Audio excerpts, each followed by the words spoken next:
Hello and welcome दोस्तों, मेरा नाम है करण और आप सभी लोगों का ट्रेड सॉल्यूशंस के इस यूट्यूब चैनल के ऊपर स्वागत है। Futures and options master class की आज के इस 5th क्लास में हम बात करेंगे टारगेट के बारे में कि टारगेट क्या होता है। और आज की इस क्लास में हम ये भी देखेंगे कि हम अपनी पोजीशन में किस तरीके से टारगेट को पुट कर सकते हैं, किस तरीके से हम सही लेवल को एज अ टारगेट पुट कर सकते हैं अपनी पोजीशन के अंदर। क्योंकि लोगों को ये नहीं पता होता कि हमें किस लेवल को टारगेट रखना चाहिए अपनी पोजीशन के अंदर। तो इसलिए आज की इस क्लास में हम ये भी देखेंगे कि किस तरीके से हम अपनी पोजीशन में सही लेवल को एज अ टारगेट पुट कर सकते हैं। तो चलिए फिर स्टार्ट करते हैं futures and options master class की आज की इस 5th क्लास को। अगर मैं आप लोगों को टारगेट के बारे में बताऊं तो टारगेट बेसिकली हमारा एक ऐसा लेवल होता है अपनी पोजीशन के अंदर जिस लेवल के हिट होने के बाद हम अपनी पोजीशन में से एग्जिट कर जाते हैं इन केस ऑफ प्रॉफिट। इसको अगर मैं आप लोगों को थोड़ा और सिंपल लैंग्वेज में समझाऊं तो बेसिकली अगर हमने कोई पोजीशन बिल्डअप कर रखी है तो उस पोजीशन के अंदर हम जितना प्रॉफिट बुक करना चाहते हैं वो होता है हमारा टारगेट। अब ऑब्वियस सी बात है कि शेयर मार्केट के अंदर जरूरी नहीं है कि हमने जो एनालिसिस करा है हमारे एनालिसिस के अकॉर्डिंग ही मार्केट परफॉर्म करे। लेकिन अगर मार्केट हमारे एनालिसिस के अकॉर्डिंग परफॉर्म करती है और हमें प्रॉफिट देती है तो हम अपनी पोजीशन को ओपन नहीं छोड़ सकते ये सोच के कि जितना प्रॉफिट होगा उतना हम ले लेंगे। हमें अपनी पोजीशन के अंदर कोई ना कोई लेवल एक टारगेट के तौर पे डिसाइड करके चलना पड़ेगा ताकि अगर हमें प्रॉफिट दिखता है तो हम सही लेवल पर अपना प्रॉफिट बुक कर सके। क्योंकि अगर हम किसी भी लेवल को टारगेट डिसाइड नहीं करेंगे या फिर अगर हम अपनी पोजीशन में कोई टारगेट डिसाइड नहीं करेंगे तो फिर उसमें होगा क्या, अगर मार्केट के अंदर रिवर्सल आता है तो हमें जो प्रॉफिट दिख रहा है वो सारा का सारा प्रॉफिट खत्म होने के भी फिर चांसेस बहुत ज्यादा हो जाते हैं। तो इसलिए जिस तरीके से हमें अपनी पोजीशन में स्टॉप लॉस का लगाना बहुत जरूरी होता है उसी तरीके से हमें अपनी पोजीशन के अंदर टारगेट पुट करना भी बहुत जरूरी होता है ताकि हमें जो प्रॉफिट दिख रहा है हम अपने उस प्रॉफिट को बुक कर सके सही लेवल पर। इसलिए टारगेट को भी पुट करना अपनी पोजीशन में बहुत ज्यादा जरूरी होता है जिस तरीके से स्टॉप लॉस हमें अपनी पोजीशन में लगाना जरूरी होता है। अब अगर मैं लॉन्ग पोजीशन के केस में बात करूं तो लॉन्ग पोजीशन के केस में टारगेट जो होता है वो हमेशा हमें कहां पर देखना होता है, जिस लेवल पर हमने बाइंग इनिशिएट करी है, जिस लेवल पर हमने बाइंग की है उस लेवल से ऊपर हमें हमेशा टारगेट देखना होता है in case of long position. क्योंकि लॉन्ग पोजीशन अगर हम बिल्डअप कर रहे हैं, अगर हम बाइंग कर रहे हैं मार्केट के अंदर तो हमें प्रॉफिट तब होगा जब मार्केट हमारे बाइंग लेवल से ऊपर जाएगी। तो इसलिए हमें हमेशा लॉन्ग पोजीशन के अंदर जो टारगेट देखना पड़ता है वो जिस लेवल पर हमने बाइंग करी है उस लेवल से ऊपर की तरफ देखना पड़ता है। और अगर हम बात करें शॉर्ट पोजीशन की तो शॉर्ट पोजीशन के केस में इसका उल्टा हो जाता है। अगर हमने शॉर्ट पोजीशन बिल्डअप करी है तो शॉर्ट पोजीशन के केस में हमेशा जो टारगेट देखा जाता है वो जिस लेवल पर हमने शॉर्ट बिल्डअप करी है उस लेवल से नीचे की तरफ देखा जाता है। क्योंकि शॉर्ट पोजीशन बिल्डअप करने का मतलब होता है कि हम मार्केट के अंदर गिरावट को ट्रेड कर रहे हैं, तो जब मार्केट गिरेगी तभी तो हमें प्रॉफिट होगा। तो इसलिए शॉर्ट पोजीशन के केस में जिस लेवल पर हमने शॉर्ट बिल्डअप करी उस लेवल से नीचे की तरफ हमेशा टारगेट को कंसिडर किया जाता है। अब आप लोगों को मैं इस पूरी कंसेप्ट को एक एग्जांपल के जरिए समझाता हूं तो आप लोगों को ज्यादा अच्छी तरीके से ये कंसेप्ट क्लियर हो जाएगी टारगेट के regarding. For example A company का कोई स्टॉक है जिसका प्राइस चल रहा है 100 रुपए पे और मुझे लग रहा है कि उस ए कंपनी का स्टॉक जो है वो 100 रुपए से ऊपर जाएगा, ऐसा मेरा एनालिसिस बोलता है। तो मैंने क्या करा, मैंने 100 रुपए के प्राइस पे ए कंपनी की 100 क्वांटिटी को परचेज कर लिया, मतलब मैंने 10,000 रुपए इन्वेस्ट कर दिया उस पर्टिकुलर ट्रेड के अंदर। अब उस ए कंपनी का जो स्टॉक है वो मेरे एनालिसिस के अकॉर्डिंग चल रहा है, मतलब उस ए कंपनी का स्टॉक ऊपर आ रहा है और मुझे धीरे धीरे करके प्रॉफिट भी दिखा रहा है। अब इस सिचुएशन में ऐसा तो है नहीं कि मैं अपनी पोजीशन को ओपन रहने दूं और जितना बढ़ जाएगा उतना प्रॉफिट बुक कर दूंगा, जितना ए कंपनी का स्टॉक जहां तक चला जाएगा वहां तक मैं जाने दूंगा, ऐसा तो हो नहीं सकता। क्योंकि अगर रिवर्सल आ गया तो फिर उस प्रॉफिट के खत्म होने के चांसेस भी बहुत ज्यादा है। तो इसलिए मैं क्या करूंगा, मैं अपनी ए कंपनी के स्टॉक की जो पोजीशन है उसके अंदर एक टारगेट लेवल पुट कर दूंगा। अब फॉर एग्जांपल मैं चाहता हूं कि मैं इस ए कंपनी के स्टॉक में 10 रुपए पर क्वांटिटी का प्रॉफिट बुक करूं, यानी कि एक क्वांटिटी के ऊपर मैं 10 रुपए का प्रॉफिट यानी कि 100 क्वांटिटी के ऊपर 1000 रुपए का प्रॉफिट बुक करूं, मैं ऐसा चाहता हूं। तो अब मैं इस ए कंपनी के स्टॉक के अंदर जो लॉन्ग पोजीशन में मैं अपनी टारगेट पुट करूंगा वो कहां करूंगा, वो मैं करूंगा 100 रुपए से ऊपर, क्योंकि मेरा बाइंग लेवल क्या है 100 रुपए। और जैसा कि मैंने आप लोगों को बोला कि लॉन्ग पोजीशन में हमेशा जिस लेवल पर हमने बाइंग इनिशिएट करी उससे ऊपर की तरफ टारगेट पुट किया जाता है। तो मैं क्या करूंगा, मैं 100 रुपए जो कि मेरा बाइंग लेवल है इस ए कंपनी के स्टॉक में उससे 10 रुपए ऊपर यानी कि 110 रुपए पे मैं अपना टारगेट पुट कर दूंगा। और जैसे ही फिर ए कंपनी का स्टॉक 110 का लेवल हिट करेगा मैं अपनी उस ए कंपनी के स्टॉक की लॉन्ग पोजीशन से एग्जिट हो जाऊंगा विद प्रॉफिट। अब उस ए कंपनी का स्टॉक मान लो कि 110 का लेवल हिट करने के बाद नीचे आ भी जाता है, फिर भी मुझे टेंशन लेने की जरूरत नहीं क्योंकि मैं तो अपना प्रॉफिट बुक कर चुका। तो इसलिए मुझे उस रिवर्सल से डरने की जरूरत नहीं है, उस गिरावट से डरने की जरूरत नहीं है। लेकिन अगर उस ए कंपनी का स्टॉक 110 का लेवल भी ब्रेक कर देता है और ऊपर चला जाता है तब भी मुझे टेंशन लेने की जरूरत नहीं है, क्योंकि मार्केट के अंदर हाईएस्ट लेवल पर प्रॉफिट बुक करना इम्पॉसिबल है, कोई भी हाईएस्ट लेवल पर प्रॉफिट मार्केट के अंदर बुक नहीं कर पाता। तो इसलिए मुझे दोनों ही सिचुएशन में टेंशन लेने की जरूरत नहीं है। मैंने जितना प्रॉफिट सोचा था उतना प्रॉफिट मैं बुक कर चुका। अब अगर हम शॉर्ट पोजीशन के केस में बात करें तो इस ए कंपनी के स्टॉक का एग्जांपल ले लेते हैं। फॉर एग्जांपल इसी ए कंपनी के स्टॉक में अब मेरा एनालिसिस ये बोलता है कि ये ए कंपनी का स्टॉक नीचे आएगा, 100 रुपए से नीचे आएगा। तो मैंने क्या कर लिया, मैंने 100 रुपए के प्राइस पर ही 100 क्वांटिटी उस ए कंपनी के स्टॉक की सेल कर दी, शॉर्ट कर दी। अब मान लो कि इस ए कंपनी के स्टॉक की जो शॉर्ट पोजीशन है इसके अंदर भी मैं चाहता हूं कि मैं 10 रुपए पर क्वांटिटी का टारगेट लेके चलूं, मतलब 1000 रुपए उन 100 क्वांटिटी के ऊपर मैं बुक करूं।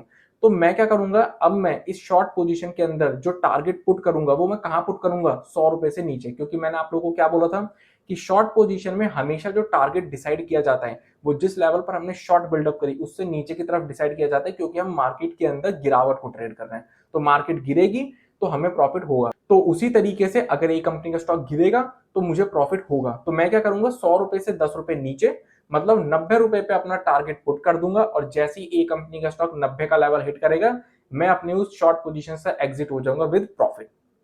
अब ए कंपनी का स्टॉक अगर 90 रुपए से रिवर्सल दिखाता है तो भी मुझे टेंशन लेने की जरूरत नहीं, क्योंकि मैं प्रॉफिट बुक कर चुका जितना मैं चाहता हूं। और ए कंपनी का स्टॉक अगर 90 रुपए का लेवल ब्रेक कर देता है और नीचे चला जाता है तो भी मुझे टेंशन लेने की जरूरत नहीं, क्योंकि जैसा कि मैंने आप लोगों को बोला कि मार्केट के अंदर बिल्कुल हाईएस्ट लेवल पर प्रॉफिट बुक करना इंपॉसिबल है, कोई नहीं कर पाता। तो ये तो मैंने आप लोगों को विद एग्जांपल टारगेट की पूरी कंसेप्ट को समझाया कि टारगेट की कंसेप्ट होती क्या है बेसिकली। अब हम चार्ट्स के ऊपर चलते हैं और ये देखते हैं कि किस तरीके से हम अपनी पोजीशन के अंदर राइट लेवल को as a target find out कर सकते हैं या फिर राइट लेवल पर अपना टारगेट पुट कर सकते हैं अपनी पोजीशन के अंदर।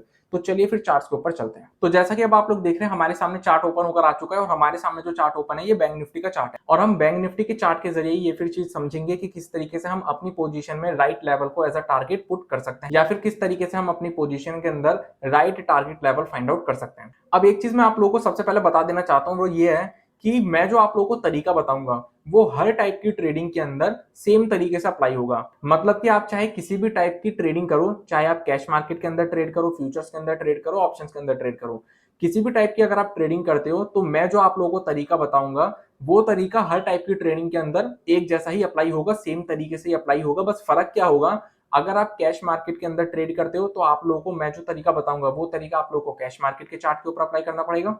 अगर आप लोग फ्यूचर्स के अंदर ट्रेड करते हो तो फ्यूचर्स के चार्ट के ऊपर अप्लाई करना पड़ेगा। और अगर आप ऑप्शंस के अंदर ट्रेड करते हो तो ऑप्शंस के प्रीमियम के चार्ट के ऊपर अप्लाई करना पड़ेगा। अदरवाइज तरीका हर टाइप की ट्रेडिंग के अंदर ये जो मैं बताऊंगा आप लोगों को वो सेम है, कॉमन है। तो चलिए फिर स्टार्ट करते हैं। अब सबसे पहले हम लॉन्ग पोजीशन के केस में देखेंगे कि लॉन्ग पोजीशन के केस में हम किस तरीके से अपनी पोजीशन में सही लेवल पर अपना टारगेट पुट कर सकते हैं। तो अगर हम बैंक निफ्टी का चार्ट देखें तो बैंक निफ्टी के चार्ट के ऊपर यहाँ पर ये जो हमें पॉजिटिव कैंडल देखने को मिल रही है, इस पॉजिटिव कैंडल से मुझे इंडिकेशन मिल रही है कि यहाँ से एक रिकवरी आएगी, एक बाइंग आएगी। अब उसके पीछे का मैं लॉजिक बताता हूं आपको कि मुझे ऐसा क्यों लग रहा है। अगर हम बैंक निफ्टी के चार्ट को ध्यान से देखें तो हमें बैंक निफ्टी के चार्ट के ऊपर हायर लेवल से एक शार्प सेलिंग प्रेशर देखने को मिला। अब इस शार्प सेलिंग प्रेशर के बाद बैंक निफ्टी के अंदर ये जो हमें पॉजिटिव कैंडल देखने को मिल रही है, ये जो पॉजिटिव कैंडल बनी है ये कहां पर बनी है, ये बनी है बैंक निफ्टी के अंदर इस स्विंग लो के लेवल के पास। और ये स्विंग लो का लेवल कौन सा है, ये स्विंग लो का लेवल ओपनिंग सेशन का स्विंग लो का लेवल है, जहां से हमें ये बाइंग देखने को मिली है। तो बेसिकली बैंक निफ्टी के चार्ट के ऊपर एक शार्प सेलिंग के बाद सपोर्ट लेवल्स पर हमें क्या देखने को मिल रही है, एक पॉजिटिव कैंडल देखने को मिल रही है। इसलिए मुझे यहाँ पर ये इंडिकेशन मिली कि यहाँ से हमें एक बाइंग देखने को मिल सकती है, एक रिकवरी देखने को मिल सकती है। तो इसलिए मैंने क्या करा, मैंने इस पॉजिटिव कैंडल की क्लोजिंग पे एक लॉन्ग पोजीशन बिल्डअप कर ली। अब जैसा कि मैंने आप लोगों को लास्ट क्लास में बताया था कि स्टॉप लॉस हमेशा हम लॉन्ग पोजीशन के केस में कहां पर पुट करेंगे, जिस लेवल पर हमने बाइंग करी उससे नीचे की तरफ, और नीचे की तरफ भी कहां पर, जो प्रीवियस स्विंग लो का लेवल होगा या तो वहां पे या फिर वो इंपॉर्टेंट सपोर्ट लेवल जहां से हमें बाइंग देखने को मिली। अब अगर हम यहां पर देखें तो यहां पर जो हमारा स्टॉप लॉस लेवल होगा वो होगा हमारा ये स्विंग लो का लेवल। ये स्विंग लो का लेवल हमारा स्टॉप लॉस लेवल होगा। वो क्यों, क्योंकि ये जो हमें स्विंग लो का लेवल देखने को मिल रहा है, ये स्विंग लो के लेवल के पास से हमें बैंक निफ्टी के अंदर यहाँ ओपनिंग सेशन में भी बाइंग दिखी थी और यहाँ पे भी बाइंग की इंडिकेशन दिख रही है। तो इसलिए ये जो स्विंग लो का लेवल होगा, या फिर हम बोल सकते हैं कि ये जो स्विंग लो का लेवल होगा, ये होगा हमारा स्टॉप लॉस लेवल इस लॉन्ग पोजीशन के अंदर। अब हम अपने इंपॉर्टेंट टॉपिक के बारे में बात करते हैं कि हम टारगेट किस लेवल पर पुट कर सकते हैं इस लॉन्ग पोजीशन के अंदर। तो जब भी हम लॉन्ग पोजीशन बिल्डअप करते हैं तो लॉन्ग पोजीशन के केस में टारगेट जो हम देखते हैं वो हमेशा जिस लेवल पर हमने बाइंग इनिशिएट करी उससे ऊपर की तरफ हम टारगेट देखते हैं। तो अगर हमने यहाँ पे बाइंग इनिशिएट करी तो इससे ऊपर की तरफ हम टारगेट देखेंगे। अब लॉन्ग पोजीशन के केस में टारगेट हमेशा हमारा या तो प्रीवियस स्विंग हाई का लेवल होगा या फिर वो इंपॉर्टेंट रेजिस्टेंस लेवल होगा जहां से हमें शार्प सेलिंग देखने को मिली है या फिर सेलिंग देखने को मिली है। तो अगर हम बैंक निफ्टी के चार्ट को देखें तो बैंक निफ्टी के चार्ट के ऊपर वैसे तो हमें यहां से एक शार्प सेलिंग देखने को मिली है, लेकिन अगर हम इस सेलिंग को जरा ध्यान से देखें तो इस सेलिंग के अंदर यहां पर हमें बैंक निफ्टी के अंदर एक पॉज देखने को मिला, एक ब्रेक देखने को मिला है, और एक पॉज के बाद फिर हमें बैंक निफ्टी के अंदर अगेन एक शार्प सेलिंग प्रेशर देखने को मिला। इट मींस कि यहां से हमें बैंक निफ्टी के अंदर एक फ्रेश सेलिंग देखने को मिली है। तो इसलिए ये जो लेवल होगा, ये लेवल होगा हमारा टारगेट लेवल इस लॉन्ग पोजीशन के केस में। अब बैंक निफ्टी के अंदर हमें यहां से रिकवरी कंटिन्यू देखने को मिली और ये लेवल हमारा हिट हुआ। तो इसलिए इस तरीके से हम लॉन्ग पोजीशन के केस में अपने टारगेट लेवल को फाइंड आउट कर सकते हैं। अब हम बात करें शॉर्ट पोजीशन की, कि शॉर्ट पोजीशन में हम किस तरीके से राइट लेवल को as a target find out कर सकते हैं या फिर राइट टारगेट लेवल कैसे फाइंड आउट कर सकते हैं। अगर हम उसकी बात करें तो अगर हम बैंक निफ्टी के चार्ट पर यहां पर देखें तो ये जो हमें नेगेटिव कैंडल देखने को मिल रही है, ये नेगेटिव कैंडल मुझे ये इंडिकेशन दे रही है कि यहाँ से हमें सेलिंग देखने को मिल सकती है। अब उसके पीछे का मैं आप लोगों को लॉजिक बता देता हूँ। जैसा कि हमने यहाँ पर देखा था कि यहाँ पर हमें बैंक निफ्टी के अंदर एक शार्प सेलिंग प्रेशर देखने को मिला। अब बैंक निफ्टी के अंदर जब लोअर लेवल से हमें ये रिकवरी देखने को मिली है, तो इस रिकवरी के दौरान एग्जैक्ट इसी स्विंग हाई के लेवल के पास बैंक निफ्टी ने अगेन एक सेलिंग शो करी इस कैंडल के अंदर। मतलब बैंक निफ्टी यहाँ पर इंडिकेशन दे रहे हैं, एक रेजिस्टेंस की, एक सेलिंग की इंडिकेशन दे रहे हैं कि यहाँ से मैं गिर सकता हूँ। तो इसलिए मैंने क्या करा, मैंने इस कैंडल की क्लोजिंग पे यहाँ पे शॉर्ट पोजीशन बिल्डअप कर ली। अब लास्ट क्लास में जैसा कि मैंने आप लोगों को बताया था कि शॉर्ट पोजीशन के केस में हमेशा जो स्टॉप लॉस हम लगाते हैं वो लगाते हैं जिस लेवल पर हमने शॉर्ट बिल्डअप करी उससे ऊपर की तरफ, और स्टॉप लॉस हमारा क्या होता है, या तो प्रीवियस स्विंग हाई का लेवल या फिर वो इंपॉर्टेंट रेजिस्टेंस लेवल जहां से हमें सेलिंग देखने को मिली। तो अब अगर हम यहाँ पर देखें तो यहाँ पे जो हमारा स्टॉप लॉस होगा वो होगा हमारा ये स्विंग हाई का लेवल, क्योंकि एग्जैक्ट इसी स्विंग हाई के लेवल के पास से हमें बैंक निफ्टी के अंदर एक बार फिर से रेजिस्टेंस देखने को मिल रहा है, सेलिंग देखने को मिल रही है। तो ये होगा हमारा स्टॉप लॉस लेवल। अब बात करते हैं अपने इंपॉर्टेंट टॉपिक के बारे में कि शॉर्ट पोजीशन के केस में टारगेट हम कैसे लगाएंगे, कैसे पुट करेंगे। तो जैसा कि मैंने आप लोगों को बताया ही था कि शॉर्ट पोजीशन के केस में हमेशा टारगेट जो देखा जाता है वो जिस लेवल पर हमने शॉर्ट बिल्डअप करी उससे नीचे की तरफ देखा जाता है। तो अगर हमने शॉर्ट यहाँ बिल्डअप करी है तो हम नीचे की तरफ यहाँ पे टारगेट देखेंगे। अब शॉर्ट पोजीशन के केस में टारगेट हमारा कहाँ होगा, तो शॉर्ट पोजीशन के केस में हमेशा हमारा जो टारगेट होगा वो होगा या तो प्रीवियस स्विंग लो का लेवल या फिर वो इंपॉर्टेंट सपोर्ट लेवल जहां से हमें मार्केट के अंदर बाइंग देखने को मिली है। अब अगर हम बैंक निफ्टी के चार्ट को जरा ध्यान से देखें तो ये जो हमें स्विंग हाई का लेवल देखने को मिल रहा था, ये स्विंग हाई का लेवल होगा इस केस में हमारा टारगेट लेवल। वो क्यों, उसके पीछे का लॉजिक देखो। अगर हम यहाँ पर देखें तो यहाँ से जो हमें ये रिकवरी देखने को मिली थी, इस रिकवरी के बाद बैंक निफ्टी ने एग्जैक्ट इसी स्विंग हाई के पास से सेलिंग शो करी। अब इस सेलिंग के बाद जब बैंक निफ्टी के अंदर फिर से हमें रिकवरी देखने को मिली, तो जैसे ही बैंक निफ्टी ने अपने इस स्विंग हाई के लेवल को ब्रेक किया, इस लेवल को ब्रेक किया, तो यहाँ से हमें एक बहुत बढ़िया बाइंग मोमेंटम देखने को मिला फ्रेश। इट मींस कि जो पहले रेजिस्टेंस लेवल था अब वो हमारे लिए क्या बन चुका है, सपोर्ट लेवल, क्योंकि यहाँ से हमें एक फ्रेश बाइंग देखने को मिली है। तो इसलिए इस शॉर्ट पोजीशन के केस में यहाँ पर ये जो लेवल होगा ये होगा हमारा टारगेट लेवल। तो इस तरीके से हम शॉर्ट पोजीशन के केस में भी राइट टारगेट लेवल को फाइंड आउट कर सकते हैं अपनी पोजीशन के अंदर। तो फ्यूचर्स एंड ऑप्शंस की मास्टर क्लास के आज के इस 5th क्लास में मैंने आप लोगों को टारगेट की कंसेप्ट के बारे में समझाने की कोशिश की कि टारगेट की कंसेप्ट होती क्या है स्टॉक मार्केट के अंदर, और हम अपनी पोजीशन में किस तरीके से राइट टारगेट लेवल को फाइंड आउट कर सकते हैं। आई होप कि आप सभी लोगों को आज की इस क्लास में मैंने आप लोगों को जितनी भी चीजें बताई हैं वो अच्छी तरीके से समझ में आ गई होंगी। लेकिन अगर आप लोगों को फिर भी कोई भी डाउट होता है तो आप हमें कमेंट सेक्शन में कमेंट करके पूछ सकते हैं। तो इसी के साथ फ्यूचर्स एंड ऑप्शंस की मास्टर क्लास की आज की इस 5th क्लास को मैं यहीं पर कंप्लीट करता हूं। तो मिलते हैं नेक्स्ट क्लास में, तब तक के लिए स्टे सेफ, स्टे हेल्दी।